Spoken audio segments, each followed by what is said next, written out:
ಸ್ನೇಹಿತರೆ ನಮಸ್ಕಾರ. ಕೋಡಿಮಠದ ಶ್ರೀಗಳ ಭವಿಷ್ಯವಾಣಿಯ ಬಗ್ಗೆ ಸಾಕಷ್ಟು ಜನ ಮೂದಲಿಸೋದೇ ಹೆಚ್ಚು, ಮೂಗು ತುರಿಸ್ಕೊಂಡು ಮಾತನಾಡೋರೇ ಹೆಚ್ಚು. ಆದರೆ ಮತ್ತೆ ಕೋಡಿಮಠದ ಶ್ರೀಗಳು ಹೇಳಿರುವಂಥ ಭವಿಷ್ಯವಾಣಿ ನೂರಕ್ಕೆ ನೂರು ನಿಜವಾಗಿದೆ ಅನ್ನೋದಕ್ಕೆ ಸಾಕ್ಷಿ ಬ್ಯೂಟಿಫುಲ್ಲು ಬ್ಯಾಂಕಾಕು ಭಯಾನಕವಾದಂಥ ಭೂಕಂಪದಿಂದ ನಡುಗಿ ಹೋಗಿರುವಂಥದ್ದು. ಅದರಲ್ಲೂ ಕೂಡ ತುಂಬ ಚೆನ್ನಾಗಿರುವಂಥ ಥಾಯ್ಲ್ಯಾಂಡು ಭೂಕಂಪದ ಪ್ರತಾಪಕ್ಕೆ ಸಾಕಷ್ಟು ಬಲಿಯನ್ನು ಪಡೆದಿದೆ. ಈಗಾಗಲೇ ಸಾಕಷ್ಟು ಜನ ಬ್ಯಾಂಕಾಕ್ ಮತ್ತು ಈ ಮಯನ್ಮಾರು ಥಾಯ್ಲೆಂಡ್ನಲ್ಲಿದ್ದಂತಹ ಅದೆಷ್ಟೋ ಜನ ಅಕ್ಷರಶಃ ನಲುಗಿ ಹೋಗಿದ್ದಾರೆ. ಸಾವು ನೋವುಗಳ ಲೆಕ್ಕ ಸಿಗ್ತಾನೆ ಇಲ್ಲ. ಮತ್ತು ಕಟ್ಟಡಗಳು ಧರಾಶಾಯಿ ಆಗ್ತಿರುವಂಥ ದೃಶ್ಯಗಳನ್ನು ನೋಡಿದ್ರೆ ಮೈಜುಮ್ ಆಗದೇ ಇರೋದಾಗ್ತು. ಈ ಬಗ್ಗೆ ಈಗಾಗಲೇ ಎಚ್ಚರಿಕೆಯನ್ನು ಕೊಟ್ಟಿದ್ದರು ಯಾರೋ ಕೋಡಿಮಠದ ಶ್ರೀಗಳು. ಈ ಬಾರಿ ದೊಡ್ಡ ಭೂಕಂಪಕ್ಕೆ ನಾವೆಲ್ಲರೂ ಕೂಡ ಸಾಕ್ಷಿ ಆಗ್ತೀವಿ ಅನ್ನುವಂತಹ ಎಚ್ಚರಿಕೆಯನ್ನು ಕೊಟ್ಟಿದ್ದರು. ಭೂಕಂಪ ಯಾವ ಪ್ರಮಾಣದಲ್ಲಿ ಆರ್ಭಟಿಸಿದೆ ಅಂತ ಹೇಳಿದ್ರೆ ಬಹುಶಃ ನೀವು ಕಲ್ಪನೆಯನ್ನು ಕೂಡ ಮಾಡ್ಕೊಳ್ಳೋಕೆ ಸಾಧ್ಯವಿಲ್ಲ. ಕ್ಷಣಾರ್ಧದಲ್ಲೇ ಒಂದು ಆನೆ ಗಾತ್ರದ ಕಟ್ಟಡಗಳು, ಬ್ರಿಡ್ಜ್ಗಳು, ಜೊತೆಗೆ ಮನೆ, ಮಠ, ಆಸ್ತಿ ಪಾಸ್ತಿ ಎಲ್ಲವೂ ಕೂಡ ಸರ್ವನಾಶ ಆಗೋಗಿದೆ. ಅವಳಿ ಭೂಕಂಪನಕ್ಕೆ ಬ್ಯಾಂಕಾಕು ಮಯನ್ಮಾರು ಅಕ್ಷರಶಃ ಗಡಗಡ ಅಂತೇಳಿ ನಡಗಿದೆ.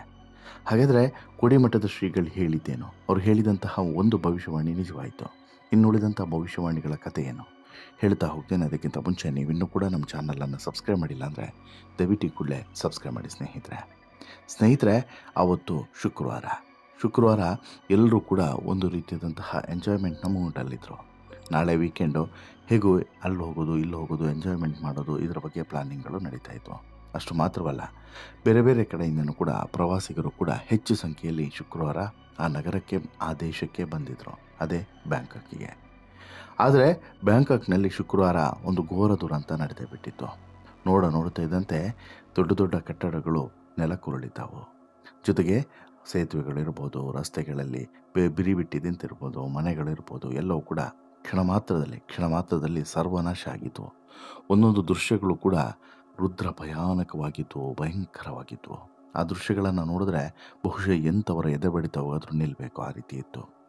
ಬ್ಯಾಂಕಾಕ್ನಲ್ಲಿ 7.7 ತೀವ್ರತೆಯ ಭಾರೀ ಪ್ರಮಾಣದ ಭೂಕಂಪ ಸಂಭವಿಸಿದೆ. ಇದು ಯಾವ ಪ್ರಮಾಣದ ಭೂಕಂಪ ಅಂತ ಹೇಳಿದರೆ ಸಾಮಾನ್ಯವಾಗಿ ಅದು ಕಲ್ಪನೆಯೂ ಕೂಡ ಮಾಡ್ಕೊಳ್ಳೋಕ್ಕಾಗಲ್ಲ. ಆ ಲೆವೆಲ್ನಲ್ಲಿ ಭೂಮಿ ಕಂಪಿಸಿರ್ತದೆ. ಭೂಕಂಪನದ ತೀವ್ರತೆಗೆ ಮಯನ್ಮಾರ್ನ ಮಂಡಾನೆಯಲ್ಲಿರುವಂಥ ಐಕಾನಿಕ್ ಆವಾ ಸೇತುವೆ ಯುರಡ್ಡಿ ನದಿಗೆ ಕುಸಿದು ಹೋಗಿದೆ. ಬೃಹತ್ತು ಭೂಕಂಪದಿಂದ ದೊಡ್ಡ ದೊಡ್ಡ ಕಟ್ಟಡಗಳು ಕುಸಿದಿವೆ, ಧರೆಗುರುಳಿವೆ. ಇನ್ನು ಮೆಟ್ರೋ ಲೈನ್ ಇರ್ಬೋದು, ಸೇತುವೆಗಳಿರ್ಬೋದು, ರೈಲ್ ಇರ್ಬೋದು, ಬಸ್ ಇರ್ಬೋದು, ಸಂಚಾರ ಎಲ್ಲವೂ ಕೂಡ ಅಸ್ತವ್ಯಸ್ತ ಆಗಿದೆ. ಹಾಗೆಯೇ ಮನೆ, ಮಠ ಎಲ್ಲವನ್ನು ಕೂಡ ಕಳ್ಕೊಂಡು ಅದೆಷ್ಟೋ ಜನ ಬೀದಿಗೆ ಬಂದಿದ್ದಾರೆ. ಇನ್ನು ಸತ್ತವರ ಸಂಖ್ಯೆ ಒಂದು ರಾಕೆಟ್ ವೇಗದಲ್ಲಿ ಏರ್ತಾನೆ ಇದೆ. ಸಾಕಷ್ಟು ಜನ ನಾಪತ್ತೆಯಾಗಿದ್ದಾರೆ. ಇನ್ನು ಈ ನಿರ್ಮಾಣ ಹಂತದಲ್ಲಿದ್ದಂಥ ಕಟ್ಟಡಗಳು ಕುಸಿಯೋದನ್ನು, ಆ ಸಂದರ್ಭದಲ್ಲಿ ಧೂಳೇಳೋದನ್ನು ನೋಡಿದ್ರೆ ಅಪ್ಪ ಇಂಥ ದುರಂತ ಇದು ಅಂತೇಳಿ ಅನಿಸುತ್ತೆ. ಅಷ್ಟರ ಮಟ್ಟಿಗೆ ದುರಂತಗಳು ಸಂಭವಿಸಿದ್ದಾವೆ. ಇಷ್ಟರ ಮಟ್ಟಿಗೆ ದುರಂತಗಳು ಸಂಭವಿಸೋದಕ್ಕೆ ಕಾರಣ ಮತ್ತು ಇದರ ಮುನ್ಸೂಚನೆ ಮೊದಲೇ ಸಿಕ್ಕಿತ್ತು ಅನ್ನೋದನ್ನು ಕೂಡ ನಾವು ಅರ್ಥ ಮಾಡಿಕೊಳ್ಳಬೇಕು. ಪ್ರಕೃತಿ ಮುನಿದ್ರೆ ಅದರ ಮುಂದೆ ಏನೂ ಕೂಡ ನಡೆಯೋದಿಲ್ಲ ಅನ್ನೋದಕ್ಕೆ ಸಾಕ್ಷಿ ಈ ಎಲ್ಲ ಘಟನೆಗಳು ಅನ್ನೋದರಲ್ಲಿ ಡೌಟೇ ಇಲ್ಲ. ಈ ಕುರಿತು ಈಗಾಗಲೇ ಒಬ್ಬರು ಭವಿಷ್ಯವನ್ನು ನುಡಿದಿದ್ರು. ಆ ಭವಿಷ್ಯ ಈಗ ನಿಜವಾಗಿದೆ ಅನ್ನುವಂಥ ಮಾತುಗಳು ಕೇಳಿಬರ್ತಿದ್ದಾವೆ. ಅವರು ಬೇರೆ ಯಾರಲ್ಲ, ಅದೇ ನಮ್ಮ ಕರ್ನಾಟಕದ, ಅದರಲ್ಲೂ ಕೂಡ ಹಾಸನದ ಕೋಡಿಮಠದ ಶ್ರೀ ಶಿವಾನಂದ ಶಿವಯೋಗಿ ರಾಜೇಂದ್ರ ಮಹಾಸ್ವಾಮೀಜಿಗಳು. ಹೌದು, ಕೋಡಿಮಠದ ಡಾಕ್ಟರ್ ಶಿವಯೋಗಿ ಶಿವಾನಂದ ಸ್ವಾಮೀಜಿಗಳು ಹೇಳಿದಂಥ ಭವಿಷ್ಯವಾಣಿ 100ಕ್ಕೆ 100 ನಿಜವಾಗ್ತದೆ ಅನ್ನುವಂಥ ನಂಬಿಕೆ ಸಾಕಷ್ಟು ಜನರಲ್ಲಿದೆ. ಅವರು ನುಡಿಯುವಂಥ ಭವಿಷ್ಯವಾಣಿ ತಾಳೆಗರಿಯುವ ಭವಿಷ್ಯವಾಣಿ. ಇಲ್ಲಿ ತಾಳೆಗರಿಯುವ ಭವಿಷ್ಯವಾಣಿ ಸಿಕ್ಕಾಪಟ್ಟೆ ವಿಶೇಷ. ಈ ಭವಿಷ್ಯವಾಣಿಯ ಪ್ರಕಾರನೇ ಶ್ರೀಗಳು ಹೇಳುವಂಥದ್ದು. ಅವರ ಪ್ರಕಾರ ಈಗಾಗಲೇ ಭೂಕಂಪಗಳು ಮತ್ತು ಸಿಕ್ಕಾಪಟ್ಟೆ ಅನಾವೃಷ್ಟಿಗಳು ಸಂಭವಿಸಲಿದೆ ಎನ್ನುವಂಥ ಎಚ್ಚರಿಕೆಯನ್ನು ಕೊಟ್ಟಿದ್ದರು. ಅದಕ್ಕೆ ಪೂರಕವಾಗಿ ಈಗ ಅವರು ನಡೆದಂತೆ ನಡೆಯುತ್ತಿದೆ ಅನ್ನೋದು ಕೂಡ ನಂಬಲಾಗ್ತಿದೆ. ಅವರು ನುಡಿದಂತೆಯೇ ನಡೀತಿದೆ ಅನ್ನುವಂತಹ ನಂಬಿಕೆ ಸಾಕಷ್ಟು ಜನರಲ್ಲಿ ಈಗ ವ್ಯಕ್ತವಾಗ್ತಿದೆ. ಈ ರೀತಿಯಾದಂಥ ಅಭಿಪ್ರಾಯಗಳು ವ್ಯಕ್ತವಾಗ್ತಿದ್ದಾವೆ. ಇದೇ ತಿಂಗಳು ಮಾರ್ಚ್ 2ರಂದು ಯಾದಗಿರಿಯಲ್ಲಿ, ಅದಕ್ಕಿಂತ ಹಿಂದೆ ಕೋಲಾರದಲ್ಲಿ, ಅದಕ್ಕೂ ಹಿಂದೆ ಹುಬ್ಬಳ್ಳಿಯಲ್ಲಿ, ಅದಕ್ಕೂ ಹಿಂದೆ ಹಾಸನದಲ್ಲಿ, ಹೀಗೆ ಸಾಕಷ್ಟು ಕಡೆ ಕೋಡಿಮಠದ ಶ್ರೀಗಳು ಮಾತನಾಡಿದಂಥ ಸಂದರ್ಭದಲ್ಲಿ ಈ ಎಲ್ಲ ವಿಚಾರಗಳ ಬಗ್ಗೆ ಪ್ರಸ್ತಾಪವನ್ನು ಮಾಡಿದರು. ಜಾಗತಿಕ ಮಟ್ಟದಲ್ಲಿ ಉಂಟಾಗಬಹುದಾದಂಥ ತಲ್ಲಣದ ಬಗ್ಗೆ ಸ್ಫೋಟಕ ಭವಿಷ್ಯವಾಣಿಯನ್ನು ನುಡಿದಿದ್ದು ಈಗ ನಿಜವಾದಂತಿದೆ. ಬ್ಯಾಂಕಾಕು ಮಯನ್ಮಾರ್ನಲ್ಲಿ ಪ್ರಬಲ ಭೂಕಂಪನ ಸಂಭವಿಸಿದ್ದು ಜಾಗತಿಕವಾಗಿ ತೊಂದರೆಗಳು ಹೆಚ್ಚಾಗಲಿವೆ. ಭೂಕಂಪ ಸುನಾಮಿಗಳು ಹೆಚ್ಚಾಗಿ ಸಂಭವಿಸುವಂಥ ಸಾಧ್ಯತೆ ಇದೆ ಅನ್ನುವಂಥ ವಿಚಾರವನ್ನು ಶ್ರೀಗಳು ಹೇಳಿದರು. ಅವರು ಹೇಳಿ ಇನ್ನೂ ಕೂಡ ಬಾಯಿ ಒಣಗಿಲ್ಲ, ಅದರ ಒಳಗಡೆ ದುರಂತ ನಡೆದೇ ಬಿಟ್ಟಿದೆ. 7.7 ತೀವ್ರತೆಯ ಭಾರೀ ಭೂಕಂಪನದಿಂದ ಸುಮಾರು ನೂರಾರು ಜನ ಈಗಾಗಲೇ ಜೀವವನ್ನು ಬಿಟ್ಟಿದ್ದಾರೆ, ಕಣ್ಮರೆಯಾಗಿದ್ದಾರೆ. ಅಕ್ಷರಶಃ ನರಕದ ಸಿಚುವೇಶನ್ಸು ಬ್ಯಾಂಕಾಕ್ನಲ್ಲಿ ನಿರ್ಮಾಣ ಆಗಿದೆ. ಗಗನಚುಂಬಿ ಕಟ್ಟಡಗಳು ನೆಲಕ್ಕುಳಿತವೆ. ಅಲ್ಲಿ ಸದ್ಯಕ್ಕೆ ತುರ್ತು ಪರಿಸ್ಥಿತಿ ಘೋಷಣೆ ಮಾಡಲಾಗಿದೆ. ಇನ್ನು ಕೋಡಿಮಠದ ಶ್ರೀಗಳು ಹೇಳಿರುವಂತಹ ಒಂದಷ್ಟು ವಿಚಾರಗಳು ಈಗ ನಿಜವಾಗಿರೋದ್ರೆ ಇನ್ನಷ್ಟು ವಿಚಾರಗಳು ನಿಜವಾಗಲಿಕ್ಕಿದೆ. ಅದರಲ್ಲೂ ಕೂಡ ಮಳೆಯ ಬಗ್ಗೆ ಹಾಗೆಯೇ ಮುಂದಿನ ರಾಜಕೀಯ ವಿದ್ಯಮಾನದ ಬಗ್ಗೆ ಕೋಡಿಮಠದ ಶ್ರೀಗಳು ಮಾತನಾಡಿದರು. ಅದು ಇವಾಗ ನಿಜ ಆಗುತ್ತಾ ಅನ್ನುವಂಥ ಕುತೂಹಲ ಜನಸಾಮಾನ್ಯರಲ್ಲಿ ಹೆಚ್ಚಿದೆ ಅಂತಲೇ ಹೇಳ್ಬೋದು. ಕೋಡಿಮಠದ ಶ್ರೀಗಳು ಸಾಮಾನ್ಯವಾಗಿ ಏನಾದರೂ ಹೇಳಿದ್ರು ಅಂತ ಹೇಳಿದ್ರೆ ಅದರ ಹಿಂದೆ ಸಾಕಷ್ಟು ಕಾರಣಗಳಿರ್ತವೆ. ಅದೇ ರೀತಿ ಈ ಬಾರಿ ಹೇಳಿದಂತಹ ಒಂದಷ್ಟು ಎಚ್ಚರಿಕೆಗಳು ಕೂಡ ಈಗ ನಿಜವಾಗುತ್ತಾ ಅನ್ನೋದು ಈಗಿರುವಂತಹ ಪ್ರಶ್ನೆ. ಅದರಲ್ಲೂ ಕೂಡ ಇನ್ನೇನು 3 ತಿಂಗಳು ಬಿಟ್ಟರೆ ಮಳೆಗಾಲ ಶುರು. ಮಳೆಗಾಲದಲ್ಲಿ ಯಾವ ರೀತಿ ಇರುತ್ತೆ ಈ ವರುಣನ ಆರ್ಭಟ ಅನ್ನೋದನ್ನು ಕೂಡ ಸಾಕಷ್ಟು ಜನ ಕುತೂಹಲದಿಂದ ನೋಡ್ತಿದ್ದಾರೆ.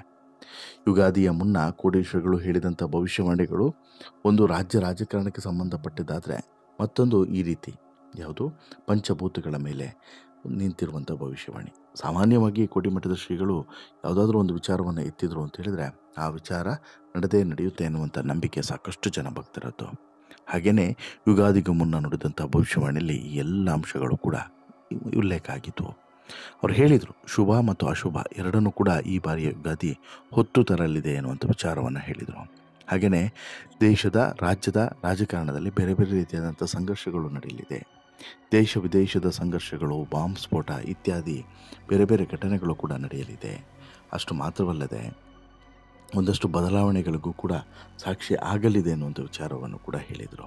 ಹಾಗೆಯೇ ರಾಜಕೀಯವಾಗಿ ಒಂದು ಅಚ್ಚರಿಯ ವಿಚಾರವನ್ನು ಹೇಳಿದರು. ಏನಂತ ಹೇಳಿದ್ರೆ CM ಸಿದ್ದರಾಮಯ್ಯನವರನ್ನು ಬದಲಾಯಿಸಬೇಕು ಅನ್ನುವಂಥ ಪ್ರಯತ್ನ ನಡೀತಿತ್ತಲ್ವ, ಅದು ಸಾಧ್ಯನಾ ಗುರುಗಳೇ ಅಂತೇಳಿ ಕೇಳಿದ್ದಕ್ಕೆ ಸಾಧ್ಯವಿಲ್ಲ ಅನ್ನುವಂಥ ಮಾತನ್ನು ಹೇಳಿದರು.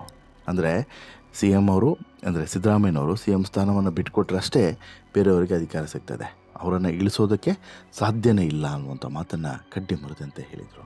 ರಾಜ್ಯ ಸರ್ಕಾರಕ್ಕೆ ಏನೂ ಕೂಡ ಸದ್ಯಕ್ಕೆ ತೊಂದರೆ ಇಲ್ಲ ಅನ್ನುವಂಥ ಮಾತನ್ನು ಕೂಡ ಹೇಳಿದರು. ಯುಗಾದಿಯ ನಂತರ ಇನ್ನಷ್ಟು ಸ್ಫೋಟಕ ವಿಚಾರಗಳನ್ನು ಹೇಳೋದಿದೆ, ಅದನ್ನು ಹೇಳ್ತೀನಿ ಅನ್ನುವಂಥ ಮಾತನ್ನು ಕೂಡ ಹೇಳಿದರು. ಈ ವೇಳೆ ಇಲ್ಲಿ ಬರುವಂಥ ದಿನಗಳು ಶುಭ ಮತ್ತು ಅಶುಭ ಎರಡರಿಂದನೂ ಕೂಡ ಕೂಡಿರ್ತವೆ. ಅಲ್ಲದೆ ಇತ್ತೀಚೆಗೆ ಭೂಮಿಯ ತಾಪಮಾನ ಬಹಳಷ್ಟು ಏರಿಕೆ ಆಗಿದೆ. ಮುಂದಿನ ದಿನಗಳಲ್ಲಿ ಭೂಮಿಯ ಧಗೆ ಇನ್ನಷ್ಟು ಹೆಚ್ಚಾಗಲಿದೆ ಅನ್ನುವಂಥ ಎಚ್ಚರಿಕೆಯನ್ನು ಕೂಡ ಕೊಟ್ಟಿದ್ದರು. ಅಷ್ಟು ಮಾತ್ರವಲ್ಲ, ಇಲ್ಲಿ ಪ್ರಮುಖವಾಗಿ ಬೇರೆ ಬೇರೆ ರೀತಿಯಾದಂಥ ವಿಕೋಪಗಳು ಕೂಡ ಸಂಭವಿಸುತ್ತವೆ. ಪ್ರಕೃತಿ ಈ ಬಾರಿ ತುಂಬ ಉಗ್ರವಾಗಿ ಇರಲಿದೆ ಅನ್ನುವಂಥ ಮಾತನ್ನು ಹೇಳಿದರು. ಇದರ ಮುನ್ನುಡಿಯಾಗಿ ಇದರ ಮೊದಲ ಭಾಗವಾಗಿ ಈಗಾಗಲೇ ಭೂಕಂಪನ ಸಂಭವಿಸಿದ್ದು ಇನ್ನಷ್ಟು ಅವಘಡಗಳು ಹೆಚ್ಚಾಗುತ್ತಾ ಅನ್ನುವಂಥ ಆತಂಕ ಕೂಡ ಈಗ ಎಲ್ಲರಲ್ಲೂ ಕೂಡ ಕಾಡ್ತಿದೆ. ಏನಾದರೂ ಕೂಡ ಸ್ನೇಹಿತರೆ, ಕೋಡಿಮಠದ ಶ್ರೀಗಳು ಹೇಳಿದಂಥ ಒಂದು ಭವಿಷ್ಯವಾಣಿ ಈಗ ನಿಜವಾಗಿದೆ. ಇನ್ನುಳಿದಂಥ ಭವಿಷ್ಯವಾಣಿಗಳ ಕಥೆ ಏನು ಅನ್ನೋದು ಈಗಿರುವಂಥ ಕುತೂಹಲ. ಅದಕ್ಕೆ ಉತ್ತರವನ್ನು ಕೊಡಬೇಕು ಅಂತ ಹೇಳಿದ್ರೆ ಇನ್ನಷ್ಟು ದಿನಗಳ ಕಾಲ ನಾವು ಕಾಯಲೇಬೇಕು. ನಿಮಗೇನಿಸುತ್ತೆ ಸ್ನೇಹಿತರೆ, ಕೋಡಿಮಠದ ಶ್ರೀಗಳ ಈ ಭವಿಷ್ಯವಾಣಿಯ ಬಗ್ಗೆ ಮತ್ತು ಈ ಭವಿಷ್ಯವಾಣಿ ನಿಜ ಆಗಿರೋದ್ರ ಬಗ್ಗೆ ನಿಮ್ಮ ಅಭಿಪ್ರಾಯ ಏನು ಅನ್ನೋದನ್ನು ಕಮೆಂಟ್ ಮಾಡಿ ತಿಳಿಸಿ. ಜೊತೆಗೆ ಈ ಸ್ಟೋರಿ ಇಷ್ಟ ಆಯಿತು ಅಂತ ಹೇಳಿದ್ರೆ ಲೈಕ್ ಮಾಡಿ, ಶೇರ್ ಮಾಡಿ, ಚಾನಲ್ಗೆ ಸಬ್ಸ್ಕ್ರೈಬ್ ಆಗೋದನ್ನು ಮರಿ